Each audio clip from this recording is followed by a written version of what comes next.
ಪರಂ ಶಾಂತಿ Kannada YouTube channel ಪರಂ ಶಾಂತಿ ಬೇಹದ್ ಜ್ಞಾನಕ್ಕೆ ಸ್ವಾಗತ. ಮನಸ್ಸು ಲಗಾಮಿಲ್ಲದ ಕುದುರೆಯಂತೆ ಮನಸ್ಸನ್ನು ಗೆಲ್ಲಬೇಕಿದೆ. ಮನಸ್ಸನ್ನು ಗೆದ್ದರೆ ಜಗತ್ತನ್ನೇ ಗೆದ್ದಂತೆ, ಮಾಯೆಯನ್ನು ಗೆದ್ದಂತೆ. ಈ ಮಾಯೆ ಎನ್ನುವುದು ಮನುಷ್ಯನೇ ಸೃಷ್ಟಿ ಮಾಡಿದ್ದಾನೆ ಎನ್ನುತ್ತಾರೆ ಬಾಪೂಜಿಯವರು. ಎಲ್ಲ ಜನರ ಕೆಟ್ಟ ಆಲೋಚನೆ, ಕಾಮನೆಗಳು, ವಾಸನೆಗಳಿಂದ ಮಾಯೆ ಎನ್ನುವುದು ಸೃಷ್ಟಿಯಾಗಿದೆ.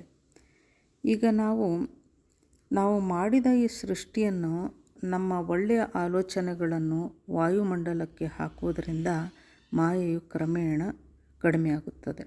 ಅಂದರೆ ಮಾಯೆ ಎಂದರೆ ಪಂಚತತ್ವ. ತತ್ವ ಅಂದರೆ ಕಣ್ಣಿಗೆ ಕಾಣುವಂತಹ ಭೌತಿಕ ಜಗತ್ತು, ಇದು ಮಾಯೆ. ಈ ಮಾಯೆ ಮಿಥ್ಯವಾದದ್ದು, ಇದು ಸತ್ಯವಲ್ಲ. ಪರಂ ಸತ್ಯವೇ ಬೇರೆ ಇದೆ. ಇಂದು ಎಲ್ಲ ಆತ್ಮಗಳ ನೆಗೆಟಿವ್ ವಿಚಾರಗಳ ಆಲೋಚನೆಗಳಿಂದ ನಮ್ಮ ವಾಯುಮಂಡಲ ತಮೋಪ್ರಧಾನವಾಗಿಬಿಟ್ಟಿದೆ. ಸತ್ಯಯುಗದಲ್ಲಿ ಸತೋಪ್ರಧಾನ ವಾಯುಮಂಡಲವಿತ್ತು. ಕಾರಣ ಆಗಿನ ಜನರ, ಅಂದರೆ ಆಗಿನ ಆತ್ಮಗಳ ವಿಚಾರಗಳು ಒಳ್ಳೆಯ ಸಾತ್ವಿಕ ವಿಚಾರಗಳಾಗಿರುತ್ತಿತ್ತು. ಕ್ರಮೇಣ ತ್ರೇತಾಯುಗ, ದ್ವಾಪರ ಯುಗ ಬರುತ್ತಾ ತ್ರೇತಾಯುಗದಲ್ಲಿ ವಾಯುಮಂಡಲ ರಜೋಪ್ರಧಾನತೆಗೆ ಬಂತು, ದ್ವಾಪರದಲ್ಲಿ ತಮೋಪ್ರಧಾನವಾಯಿತು. ಇದಕ್ಕೆ ಉದಾಹರಣೆ ಎಂದರೆ ಮಹಾಭಾರತ. ನಂತರ ಕಲಿಯುಗದಲ್ಲಂತೂ ಮನೆ ಮನೆಯಲ್ಲಿಯೂ ಮಹಾಭಾರತ ನಡೆಯುತ್ತಿದೆ. ಕಾರಣ ಎಲ್ಲ ಆತ್ಮಗಳ ನೆಗೆಟಿವ್ ಆಲೋಚನೆಗಳು ವಾಯುಮಂಡಲದಲ್ಲಿ ಸೇರಿಕೊಂಡು ವಾಯುಮಂಡಲ ದೂಷಿತವಾಗಿದೆ, ಭಾರವಾಗಿದೆ. ಈ ಕಲಿಯುಗ ಇದನ್ನು ಕಲಹ ಯುಗ ಎನ್ನುತ್ತಾರೆ ಬಾಪೂಜಿಯವರು. ಜನರ ಮಧ್ಯದಲ್ಲಿ ನಾವು ಇರಲೇಬೇಕಿದೆ, ಬದುಕಲೇಬೇಕು. ಯಾರೋ ಒಬ್ಬರನ್ನು ನೋಡಿದಾಗ ಮನಸ್ಸಿನಲ್ಲಿ ಆಲೋಚನೆ, ಸಂಕಲ್ಪಗಳು ಕಂಟಿನ್ಯೂಸ್ ಆಗಿ ನಡೀತಲೇ ಇರ್ತವೆ. ಈ ಜನ ಜಾತ್ರೆ ಮಧ್ಯೆ ಜೀವನ ನಡೆಸುತ್ತಾ ನಿಸ್ಸಂಕಲ್ಪರಾಗುವುದನ್ನು ಕಲಿಯಬೇಕು. ಮೊದಲು ಕೆಲವರು ಜನರ ಗದ್ದಲದಿಂದ ದೂರವಿದ್ದು ನಿಸ್ಸಂಕಲ್ಪರಾಗಲು ಹಿಮಾಲಯ ಇತ್ಯಾದಿ ಗುಡ್ಡಗಾಡು ಸೇರುತ್ತಿದ್ದರು. ಆದರೆ ಈಗ ಅದನ್ನೆಲ್ಲ ಮಾಡಲಿಕ್ಕೆ ಸಾಧ್ಯ ಇಲ್ಲ. ಅದು ಸಾಧ್ಯವೇ ಇಲ್ಲ. ಅಂದರೆ ಇಲ್ಲಿಯೇ ಇದ್ದು ಜಯಿಸಬೇಕು, ಜ್ಞಾನಿಗಳಾಗಬೇಕು, ಪರಮ ಸತ್ಯವನ್ನು ತಿಳಿಯಬೇಕು.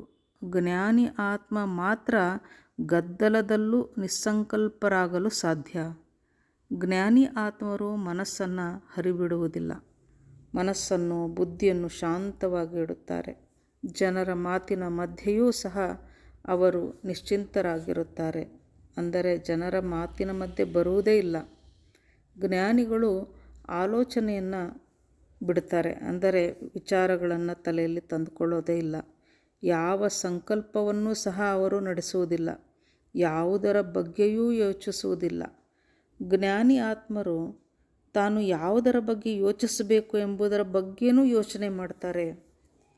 ಬಾಪೂಜಿ ಹೇಳ್ತಾರೆ, ಯೋಗಿ ಆತ್ಮ ಸೋಚನೆ ಸೆ ಪಹಲೆ ಭಿ ಸೋಚ್ತಾ ಹೈ ಕಿ ಮುಜೆ ಅಬ್ ಕ್ಯಾ ಸೋಚನಾ ಹೈ ಅಂದಾಗ ನೀವು ತಿಳಿದುಕೊಂಡು ನೋಡಿ, ಜ್ಞಾನಿ ಅಥವಾ ಯೋಗಿ ವ್ಯಕ್ತಿ ಅವನ ತಲೆಯಲ್ಲಿ ಯಾವುದೇ ಯೋಚನೆಗಳಿಗೆ ಅವನು ಅವಕಾಶವನ್ನೇ ಕೊಡೋದಿಲ್ಲ. ಅಂದರೆ ಸಂಪೂರ್ಣ ನಿಸ್ಸಂಕಲ್ಪ ಸ್ಥಿತಿ. ಸದಾ ಮನಸ್ಸು ಭಗವಂತನಲ್ಲಿ ಇದ್ದಾಗ ಯೋಚನೆಗಳು ಬರುವುದೇ ಇಲ್ಲ. ಕಾರಣ ಮನಸ್ಸು ಭಗವಂತನಲ್ಲಿ ಬ್ಯುಸಿಯಾಗಿಬಿಟ್ಟಿದೆ. ಬಾಪೂಜಿಯವರು ಹೇಳ್ತಾರೆ, ನಾವು ಸದಾ ಆತ್ಮ ಸ್ವರೂಪದಲ್ಲಿ ಇರುವುದನ್ನು ಕಲಿಯಬೇಕು. ಅಂದರೆ ಸದಾ ನಮ್ಮ ಮನಸ್ಸನ್ನು ಭಗವಂತನಲ್ಲಿ ಕೊಡಬೇಕು. ಅಂದರೆ ಕಣ್ಣಿಗೆ ಕಂಡರೂ ಕಾಣದಂತೆ, ನೋಡಿದರೂ ನೋಡದಂತೆ, ಕೇಳಿಸಿದರೂ ಕೇಳಿಸದಂತೆ ಇರಬೇಕು. ಯಾವುದನ್ನೂ ಸಹ ಮನಸ್ಸಿಗೆ ಆಹಾರವಾಗಿ ಕೊಡಲೇಬಾರದು. ಕರ್ಮಯೋಗಿಗಳಾಗಬೇಕು. ಏನೇ ಕೆಲಸ ಮಾಡುವಾಗಲೂ ಮನಸ್ಸಿನಲ್ಲಿ ಸದಾ ಭಗವಂತನೇ ನೆಲೆಯಾಗಬೇಕು. ಇದರಿಂದ ಯಾವುದೇ ತರಹದ ಹಾನಿ ಅನ್ನೋದು ಇಲ್ಲ. ಉದಾಹರಣೆಗೆ, ಹೇಗೆ ನಾವು ವಾಹನವನ್ನು ಚಲಾಯಿಸುವಾಗ ಹಾಡನ್ನು ಕೇಳುತ್ತಾ ಆನಂದಿಸುತ್ತಾ ವಾಹನವನ್ನು ಚಲಾಯಿಸುತ್ತೇವೆ. ವಾಹನ ನಡೆಸುವಾಗ ಭಗವಂತನಲ್ಲಿ ಮನಸ್ಸನ್ನು ಕೊಟ್ಟಿರಬೇಕು. ಯಾವುದೇ ಆಕ್ಸಿಡೆಂಟ್ಗಳು ಆಗೋದೇ ಇಲ್ಲ. ಒಂದು ವೇಳೆ ಹಳೆಯ ಕರ್ಮ ಬಂಧನಗಳ ಪರಿಣಾಮವಾಗಿ ಹಾಗೇನಾದರೂ ಆದರೂ ಅಂದರೆ ಆಕ್ಸಿಡೆಂಟ್ ಆದರೂ ನಮಗೆ ಏನೂ ಆಗುವುದಿಲ್ಲ, ಕಾರಣ ನಮ್ಮ ಜೊತೆ ನಮ್ಮ ಭಗವಂತನಿದ್ದ. ಇದು ಆತ್ಮಸ್ವರೂಪದ ಸ್ಥಿತಿ. ಆತ್ಮಸ್ವರೂಪದಲ್ಲಿದ್ದು ಕರ್ಮಗಳನ್ನು ಮಾಡಬೇಕು, ಕೆಲಸ ಕರ್ತವ್ಯಗಳನ್ನು ಮಾಡಬೇಕು. ಅಂದರೆ ಓದುವಾಗ, ಬರೆಯುವಾಗ ನಾವು ಆತ್ಮಸ್ವರೂಪದಲ್ಲಿದ್ದು ಓದಿದರೆ ನಮ್ಮ ಸ್ಮರಣ ಶಕ್ತಿಯೂ ಸಹ ಹೆಚ್ಚಾಗುತ್ತಾ ಹೋಗುತ್ತದೆ ಎನ್ನುತ್ತಾರೆ ಬಾಪೂಜಿಯವರು. ಒಳ್ಳೆಯ ಸಂಕಲ್ಪದಿಂದ ಆತ್ಮನಲ್ಲಿ ಎಷ್ಟು ಶಕ್ತಿ ಹೆಚ್ಚುತ್ತದೆ ಎಂದರೆ, ನೀವು ವಾಹನ ಚಾಲನೆ ಮಾಡುವಾಗ ಎದುರುಗಡೆಯಿಂದ ಯಾರೋ ಒಬ್ಬ ಅಡ್ಡಾದಿಡ್ಡಿಯಾಗಿ ಬರುತ್ತಿದ್ದರೆ ನಿಮ್ಮ ಆತ್ಮನ ಪವರ್ ಆತನಿಗೆ ಹೋಗಿ ಟಚ್ ಆಗುತ್ತದೆ. ನಿಮಗೆ ಆ ಸವಾರ ಬಂದು ಗುದ್ದಿ ಅಪಘಾತವಾಗಬೇಕಿದ್ದ ಸ್ಥಿತಿ ಈಗ ನಿಮ್ಮ ನಿಸ್ಸಂಕಲ್ಪ ಸ್ಥಿತಿಯಿಂದಾಗಿ, ಅದರ ಶಕ್ತಿಯಿಂದಾಗಿ ಆ ವಾಹನ ನಿಮ್ಮ ವಾಹನಕ್ಕೆ ಟಚ್ ಆಯಿತೇ ವಿನಃ ನಿಮಗೆ ಏನೂ ಹಾನಿಯಾಗುವುದಿಲ್ಲ. ಹೀಗೆ ಆತ್ಮಕ್ಕೆ ಅಪಾರವಾದ ಶಕ್ತಿ ಇದೆ. ಈ ಶಕ್ತಿ ನಿಸ್ಸಂಕಲ್ಪ ಸ್ಥಿತಿಯಿಂದ ಮಾತ್ರ ಬರಲಿಕ್ಕೆ ಸಾಧ್ಯ. ನಮ್ಮ ಆತ್ಮದ ಮೂಲ ಸ್ವಭಾವ ಸತೋಪ್ರಧಾನವಾಗಿದೆ. ನಾವು ನಮ್ಮ ಮೂಲ ಸ್ಥಿತಿಗೆ ತಲುಪಬೇಕು, ಕರ್ಮಯೋಗಿಗಳಾಗಬೇಕು. ಅಂದರೆ ಕರ್ಮ ಕೆಲಸ ಮಾಡುತ್ತಿರುವಾಗಲೂ ಸಹ ಯೋಗ ಅಂದರೆ ಕನೆಕ್ಷನ್, ಭಗವಂತನೊಂದಿಗೆ ಕನೆಕ್ಟ್ ಆಗಿರುವುದು.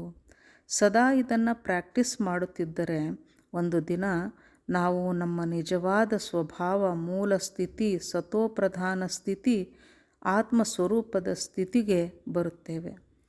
ಮೊದಲೆಲ್ಲ ಋಷಿ ಮುನಿಗಳು ಶಾಪ ವರ ಕೊಟ್ಟಾಗ ಅದು ಆ ಶಾಪ ಅಥವಾ ವರ ಅದರ ಪರಿಣಾಮ ಜನರ ಮೇಲೆ ಬೀಳುತ್ತಿತ್ತು. ಅವರ ಸಂಕಲ್ಪದಲ್ಲಿ ಅಷ್ಟೊಂದು ಶಕ್ತಿ ಇತ್ತು ಎಂದು ಇದರ ಅರ್ಥ. ಈಗ ಹಾಗೆಲ್ಲ ನಡೆಯುವುದೇ ಇಲ್ಲ, ಕಾರಣ ಸಂಕಲ್ಪದಲ್ಲಿ ಶಕ್ತಿ ಇಲ್ಲ. ಸಂಕಲ್ಪದಲ್ಲಿ ಶಕ್ತಿ ಬರಬೇಕು ಅಂದರೆ ಮನಸ್ಸು ಗಟ್ಟಿಯಾಗಬೇಕು. ಮನಸ್ಸು ಸಂಕಲ್ಪವನ್ನು ಮಾಡುತ್ತಲೇ ಇರುತ್ತದೆ. ಈ ಮನಸ್ಸಿಗೆ ಈಗ ಶಕ್ತಿ ಅನ್ನೋದು ಇಲ್ಲ, ಕ್ಷೀಣವಾಗುತ್ತಾ ಹೋಗಿದೆ. ಇದು ಎಲ್ಲೆಂದರಲ್ಲಿ ಅಲೆಯುತ್ತಾ ತನ್ನ ಶಕ್ತಿಯನ್ನು ವ್ಯಯ ಮಾಡಿಕೊಳ್ಳುತ್ತಾ ಇದೆ, ಅಥವಾ ಸಂಪೂರ್ಣ ಶಕ್ತಿಯನ್ನೇ ಕಳೆದುಕೊಂಡು ಬಿಟ್ಟಿದೆ ಅಂತಲೇ ಹೇಳ್ಬೋದು. ನಾವು ಅಂದುಕೊಂಡಿದ್ದೆಲ್ಲ ಆಗುವುದಿಲ್ಲ ಏಕೆ? ನಮ್ಮ ಸಂಕಲ್ಪಗಳೆಲ್ಲ ಏಕೆ ವ್ಯರ್ಥವಾಗಿ ಹೋಗ್ತಾ ಇವೆ? ಈಗ ನಡೆಯುತ್ತಿರುವ ಕಾಲ ಕಲಿಯುಗ. ಕಲಿಯುಗ ತಮೋಪ್ರಧಾನತೆಯಲ್ಲಿದೆ. ಆತ್ಮವು ಕೂಡ ತಮೋಪ್ರಧಾನವಾಗಿ ಬಿಟ್ಟಿದೆ. ಕಲಿಯುಗದಲ್ಲಿ ತಮೋಪ್ರಧಾನ ವಾಯುಮಂಡಲ ತುಂಬಿಕೊಂಡಿದೆ.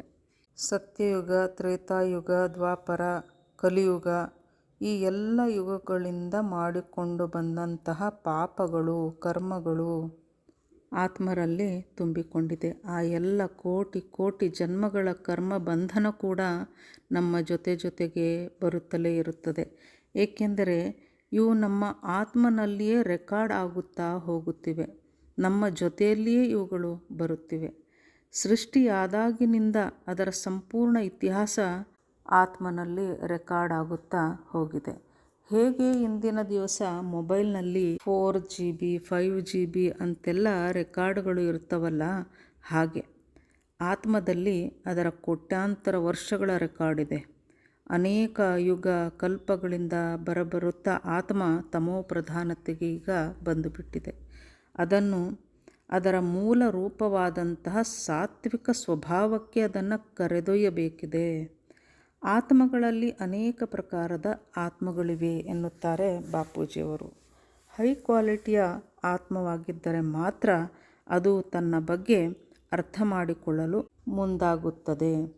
ಒಳ್ಳೆಯದನ್ನು ಸಂಕಲ್ಪ ಮಾಡಿಕೊಳ್ಳಲಿಕ್ಕೆ ಪ್ರಯತ್ನ ಮಾಡುತ್ತದೆ ಮತ್ತು ಜ್ಞಾನವನ್ನು ಪಡೆದುಕೊಳ್ತದೆ. ಸದಾ ಪರಮಾತ್ಮನಿಂದಲೇ ಆತ್ಮ ಚಾರ್ಜ್ ಆಗಲಿಕ್ಕೆ ಸಾಧ್ಯವಿದೆ. ದೇವಿ ದೇವತೆಯರನ್ನು ಪೂಜಿಸೋದರಿಂದ ಏನೂ ಸಿಗುವುದಿಲ್ಲ ಎಂಬ ಸತ್ಯ ಈ ಹೈ ಕ್ವಾಲಿಟಿಯ ಆತ್ಮಕ್ಕೆ ತಿಳಿಯುತ್ತದೆ. ದೇವಿ ದೇವತೆಗಳು ಕೂಡ ತಮ್ಮ ಆತ್ಮಶಕ್ತಿಯನ್ನು ಕಳೆದುಕೊಂಡು ಅಲಿಯುತ್ತಿದ್ದಾರೆ.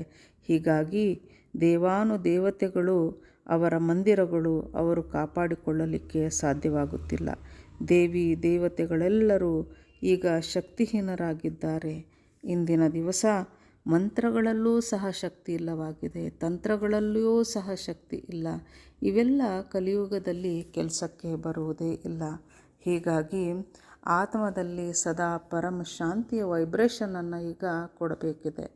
ಆತ್ಮ ಸ್ವರೂಪದಲ್ಲಿ ಪರಂ ಶಾಂತಿ ಯೋಚಿಸಬೇಕು, ಪರಂ ಶಾಂತಿ ಹೇಳಬೇಕು. ಇದರಿಂದ ಸ್ಥೂಲ ಶರೀರ, ಸೂಕ್ಷ್ಮ ಶರೀರದಲ್ಲಿ ಮತ್ತು ಅದರ ಓರಾದಲ್ಲಿ ಪರಮ ಶಾಂತಿಯ ವೈಬ್ರೇಷನ್ ಹೆಚ್ಚಾಗಿ ಆತ್ಮಶಕ್ತಿ ನಿಧಾನವಾಗಿ ಹೆಚ್ಚುತ್ತದೆ.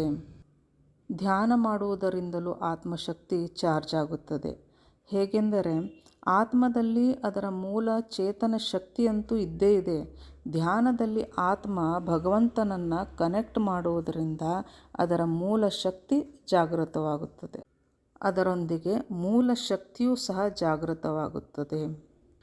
ಹೀಗೆ ಆತ್ಮನಲ್ಲಿ ಆತ್ಮಶಕ್ತಿ ವೃದ್ಧಿಯಾಗುತ್ತದೆ. ಈಗ ಎರಡು ಶಕ್ತಿ ಅಂದರೆ ಆತ್ಮನ ಸ್ವಶಕ್ತಿ ಮತ್ತು ಭಗವಂತನಿಂದ ಪಡೆದ ಶಕ್ತಿ ಎರಡೂ ಸೇರಿದಾಗ ಆತ್ಮನಲ್ಲಿ ರೆಕಾರ್ಡ್ ಆಗಿ ಉಳಿದುಕೊಂಡಿರುವಂತಹ ಹಳೆಯ ಪಾಪ ಕರ್ಮಗಳು, ವಿಕರ್ಮಗಳೆಲ್ಲವೂ ನಶಿಸುತ್ತಾ ಹೋಗುತ್ತವೆ. ಈ ಶಕ್ತಿಯ ಪ್ರಕಾಶ ನಮ್ಮ ಕಾರಣ ಹಾಗೂ ಮಹಾಕಾರಣ ಶರೀರದಿಂದ ಸ್ಥೂಲಕ್ಕೆ ಹರಡಿ ಆತ್ಮದ ಸಂಸ್ಕಾರ ಸ್ವಭಾವ ಸತೋಪ್ರಧಾನವಾಗಿ ಆ ಆತ್ಮನಲ್ಲಿ ಅಂದರೆ ಅದರ ಸಂಕಲ್ಪದಲ್ಲಿ ಶಕ್ತಿ ಹೆಚ್ಚುತ್ತಾ ಹೋಗುತ್ತದೆ. ಸಂಕಲ್ಪದಲ್ಲಿ ಶಕ್ತಿ ಬಂದಾಗ ಅಂತಹ ಆತ್ಮದಿಂದ ಪಾಪವಾಗಲಿ ಅಥವಾ ಆಶೀರ್ವಾದವಾಗಲಿ ಏನೇ ಹೊರಟರೂ ಅದು ಫಲಿಸುತ್ತದೆ. ಹೊರತು ಆತ್ಮಶಕ್ತಿಯೇ ಇಲ್ಲದ ಆತ್ಮಗಳು 1000 ಶಾಪ ಹಾಕಲಿ ಅಥವಾ ವರವನ್ನೇ ಕೊಡಲಿ ಯಾವುದೂ ಸಹ ಅದು ತಟ್ಟುವುದಿಲ್ಲ. ಆ ಆತ್ಮಗಳಲ್ಲಿ ಏನಿದೆಯೋ ಅದೇ ಎದುರಿಗೆ ಬರುತ್ತದೆ, ಅದೇ ನಮಗೆ ಸಿಗುತ್ತದೆ. ಆತ್ಮದಲ್ಲಿ ಒಳ್ಳೆಯ ಭಾವವಿದ್ದರೆ ಆ ಆತ್ಮ ಒಳ್ಳೆಯದನ್ನೇ ಕೊಡುತ್ತದೆ. ಕಸ ತುಂಬಿಕೊಂಡಿದ್ದರೆ ಕಸವನ್ನೇ ಕೊಡುತ್ತದೆ. ಉದಾಹರಣೆಗೆ ಒಬ್ಬ ಆತ್ಮ ಒಬ್ಬರಿಗೆ ಆಶೀರ್ವಾದ ಮಾಡಿದರೆ ಅವರ ಬಳಿ ಅಂದರೆ ಆ ಆತ್ಮದ ಬಳಿ ಶಕ್ತಿ ಇಲ್ಲದಿದ್ದರೆ ಅಂಥವರಿಂದ ಏನು ಆಶೀರ್ವಾದ ತಾನೇ ಸಿಗಲು ಸಾಧ್ಯ? ಅಂದರೆ ಆತ್ಮದಲ್ಲಿ ಶಕ್ತಿ ಇಲ್ಲ, ಆದರೂ ಆಶೀರ್ವಾದ ಪಡೆದುಕೊಂಡೆವು ಅಂತ ಇಟ್ಟುಕೊಳ್ಳೋಣ. ಅದರಿಂದ ನಮಗೆ ಏನೂ ಲಾಭವಾಗುವುದಿಲ್ಲ. ಆ ಆತ್ಮ ಕೆಟ್ಟದ್ದನ್ನು ನಮಗೆ ಬಯಸಿದರೆ ಬೇಕಿದ್ರೆ ನಮಗೆ ಕೆಟ್ಟ ವೈಬ್ರೇಷನ್ ಟಚ್ ಆಗಲಿಕ್ಕೆ ಸಾಧ್ಯವಿದೆ. ಒಂದು ವೇಳೆ ಒಳ್ಳೆಯ ಮನಸ್ಸಿರುವಂತಹ ಆತ್ಮವು ನಮಗೆ ಮನಸ್ಸಿನಿಂದ ಹಾರೈಸಿದ್ದಾರೆ ಎಂದುಕೊಳ್ಳೋಣ. ಅವರಲ್ಲಿ ಆತ್ಮಶಕ್ತಿಯೇ ಇಲ್ಲ ಅಂದಾಗ ಅದು ಏನೂ ಪ್ರಯೋಜನಕ್ಕೆ ಬರುವುದಿಲ್ಲ. ಉದಾಹರಣೆಗೆ ಭೌತಿಕದಲ್ಲಿ ಬಡವನೊಬ್ಬನಿಗೆ, ಒಬ್ಬ ವಿದ್ಯಾರ್ಥಿಗೆ ಅಥವಾ ಒಬ್ಬ ರೋಗಿಗೆ ಹಣ ಕೊಟ್ಟು ಸಹಾಯ ಮಾಡಬೇಕು ಎಂದು ಒಳ್ಳೆಯ ಮನಸ್ಸಿದೆ, ಆದರೆ ಅವನ ಬಳಿ ಹಣ ಇರುವುದಿಲ್ಲ. ಇದರಿಂದ ಆ ರೋಗಿ ಅಥವಾ ವಿದ್ಯಾರ್ಥಿಗೆ ಯಾವ ಪ್ರಯೋಜನವೂ ಆಗುವುದಿಲ್ಲ. ಅದರಂತೆ ಸಂಕಲ್ಪದಲ್ಲಿ ಶಕ್ತಿ ಇಲ್ಲದ ಆತ್ಮ ಹಾರೈಸಿದರೂ ಸಹ ಅದರಿಂದ ಏನೂ ಪ್ರಯೋಜನ ಆಗುವುದಿಲ್ಲ. ಅದೇ ಸಂಕಲ್ಪದಲ್ಲಿ ಶಕ್ತಿ ಇರುವಂತಹ, ಸಂಕಲ್ಪ ಶಕ್ತಿಯಲ್ಲಿ ಶ್ರೀಮಂತವಾದ ಆತ್ಮ ಹಾರೈಸಿದಾಗ ಆ ಹಾರೈಕೆ ನಮಗೆ ಫಲವನ್ನು ನೀಡುತ್ತದೆ. ಆತ್ಮಶಕ್ತಿಯಲ್ಲಿ ಬಡವರಾದ ಭಿಕಾರಿಗಳಾದ ಆತ್ಮಗಳು ಏನನ್ನು ತಾನೇ ಕೊಡಲು ಸಾಧ್ಯ?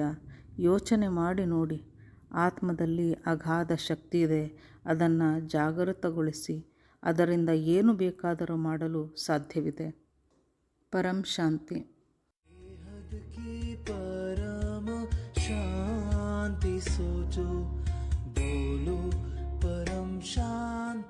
Join us daily for our morning live meditation, Monday to Saturday, 5:30 to 6:30 a.m. Join us daily for live meditation, 10 p.m. to 11 p.m. on YouTube Live. Subscribe now. Website www.paramshanti.org. Email us anand@paramshanti.org. Like, share, subscribe. Join today. बेहद की परम शांति सो